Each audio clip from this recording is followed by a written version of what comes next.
పెద్దపల్లి నియోజకవర్గంలో ప్రభుత్వ అధికారుల అండదండలతో సాగుతున్న అక్రమ మట్టి మాఫియా దందాను, ధాన్యం కొనుగోలు కేంద్రాల్లో రైతులను నిలువునా ముంచుతున్న మిల్లర్ల తరుగు దోపిడీని నిరసిస్తూ బీఆర్ఎస్ పార్టీ పెద్దపల్లి మాజీ ఎమ్మెల్యే దాసరి మనోహర్ రెడ్డి ఆధ్వర్యంలో పెద్దపల్లి జిల్లా కలెక్టర్ కార్యాలయం ముందు భారీ ధర్నా నిర్వహించారు. అనంతరం రాజీవ్ రహదారిపై బైఠాయించి రైతాంగం, పార్టీ శ్రేణులతో కలిసి పెద్ద ఎత్తున నిరసన తెలిపారు. ఈ సందర్భంగా అక్రమ మట్టి దందాను అరికట్టాలని, కొనుగోలు కేంద్రాల్లోని ధాన్యాన్ని యుద్ధ ప్రాతిపదికన సేకరించాలని డిమాండ్ చేస్తూ జిల్లా కలెక్టర్ను కలిసి పూర్తి వివరణాత్మకమైన వినతిపత్రాన్ని సమర్పించారు. ఈ కార్యక్రమంలో పెద్ద ఎత్తున బీఆర్ఎస్ నాయకులు ఠాకూర్ రఘువీర్ సింగ్, ఉప్పు రాజ్ కుమార్, వంగల తిరుపతిరెడ్డి, మోహన్ రావు, సందీప్ రావు, కొయ్యడ సతీష్ గౌడ్, గుణపతి, పెంచాల శ్రీధర్, వెన్నం రవీందర్, రాజ కొమురయ్య, నిదానపురం దేవయ్య, మార్కు లక్ష్మణ్, సలేంద్ర రాములు యాదవ్, వెంకట్ రెడ్డి, శ్రీకాంత్ గౌడ్, బైరెడ్డి రామ్రెడ్డి, బాలసాని ఈశ్వర్ గౌడ్ పెద్ద ఎత్తున కార్యకర్తలు, నియోజకవర్గ రైతులు పాల్గొన్నారు. పెద్దపల్లి నియోజకవర్గంలో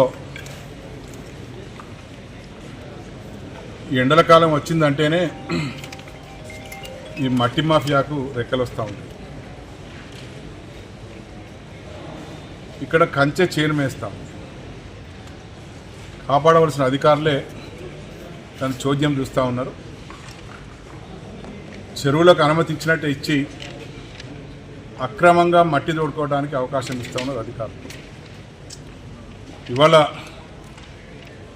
ఆ ఇచ్చే విధానమే తప్పుగా ఉంది. చెరువులో కొలతలు పెట్టి ఎన్ని క్యూబిక్ మీటర్లు అయితే లెక్కలు పెట్టి దాని ప్రకారం అనుమతి ఇవ్వాల్సింది పోయి టిప్పర్ల లెక్క అనుమతిస్తే ఆ టిప్పర్లు మరి 12 టైర్ల టిప్పర్లు ఉన్నవి, 16 టైర్ల టిప్పర్లు ఉన్నవి, ఇంకా 20 టైర్లు కూడా వేస్తూ ఉన్నారు.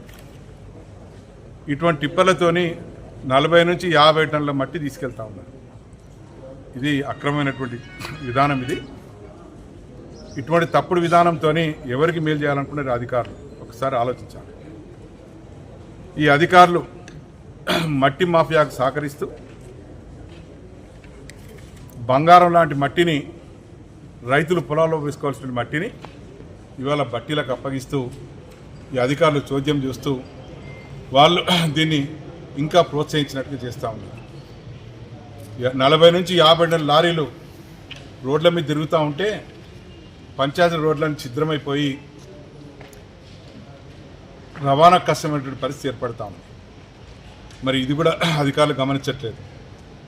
అటు పంచాయతీ శాఖ వారు కానీ, ఇరిగేషన్ శాఖ వారు కానీ, అట్లాగే మరి రెవెన్యూ శాఖ వారు కానీ వీళ్ళందరూ మట్టి మాఫియాకు చెరువులు అప్పగించి వీళ్ళందరూ మైనింగ్ వాళ్ళు పూర్తిగా దీనిలో మరి ఎటువంటి శూన్యమైన చర్యలతోని వీళ్ళందరూ కూడా ప్రేక్షకులాగా మిగిలిపోయి మరి ఈ మట్టి మాఫియాను ప్రోత్సహించడం జరుగుతూ ఉంది.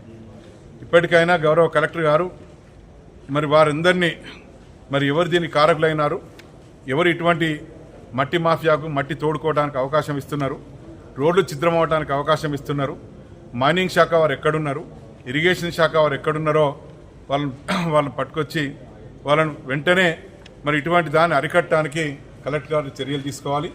మరి ప్రభుత్వం కూడా దీన్ని చోద్యంలాగా చూస్తూ ఉంది. ఈ కాంగ్రెస్ ప్రభుత్వం వస్తేనే ఇటువంటి అన్ని అడ్డగోలకు జరగడానికి అవకాశం ఉంది. అంటే ఇటువంటి తప్పుడు పనులు చేసే వాళ్లకు, అక్రమంగా దందాలు చేసే వాళ్లకు కాంగ్రెస్ పార్టీ పెట్టింది పేరుగా ఉంది. కాంగ్రెస్ ప్రభుత్వం వాళ్ళకి అవకాశం ఇస్తూ ఉంది.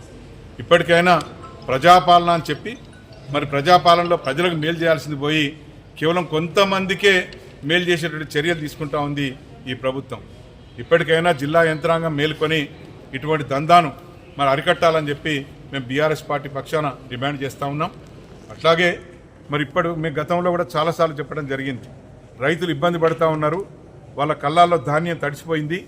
మరి ఇవన్నీ కూడా రైతులు వారు కళ్ళల్లో నీళ్లు పెట్టుకొని ఎప్పుడెప్పుడా చూస్తూ ఉన్నారు.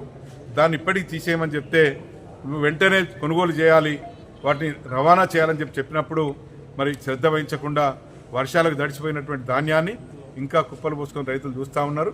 ఇప్పటికైనా మరి అటువంటి ఆ తడిసిన ధాన్యాన్ని వెంటనే తరలించాలి. తరలించే క్రమంలో అధిక తూకం వేయకుండా ఉండాలి. అట్లాగే మిల్లర్ల దగ్గరికి వెళ్తే మిల్లర్ ట్రక్ షీట్లే మార్చేసి మరి తరగని చెప్పి క్వింటాల కొద్ది ధాన్యాన్ని మరి వాళ్ళు తప్పు లెక్కలు పెట్టి చేస్తూ ఉన్నారు.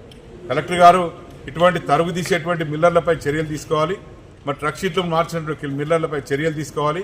అట్లాగే అధిక తూకం వేసినటువంటి ఆ సెంటర్ ఇన్ఛార్జెస్ కావచ్చు, దానికి ప్రోత్సహించిన వ్యక్తులను కానీ వారిపైన చర్యలు తీసుకోవాలని చెప్పి మేము బీఆర్ఎస్ పార్టీ పక్షాన డిమాండ్ చేస్తూ ఉన్నాం. ఎవరికైతే ట్రక్ షీట్లు మార్చి మరి అధిక తూకంలో తరుగు తీసి మరి ఆ డబ్బులు ఎగబెట్టినటువంటి మిల్లర్లు ఎవరున్నారో మరి ప్రభుత్వం వారికి వెంటనే మరి వారిపై చర్యలు తీసుకొని నష్టపోయినటువంటి రైతులకు తమ ఖాతాలో తిరిగి ఆ తరుగు డబ్బుల్ని వేయాలని చెప్పి మేము డిమాండ్ చేస్తూ ఉన్నాం. ఇప్పటికైనా కలెక్టర్ గారు మరి ఇన్ని జరుగుతూ ఉన్నా కూడా మరి కలెక్టర్ గారు యువకులు, ఉత్సాహవంతులు, చైతన్యం కలిగిన వ్యక్తి. మరి ఇప్పుడు ఇప్పటికి ఇటువంటి చర్యలని జరుగుతుంటే కూడా చూస్తూ ఉంటే విడ్డూరంగా ఉంది. వెంటనే వీటిపైన చర్యలు తీసుకోవాలని చెప్పి మేము కలెక్టర్ గారిని కోరుతూ బీఆర్ఎస్ పార్టీ పక్షాన డిమాండ్ చేస్తా ఉన్నాం. జై తెలంగాణ.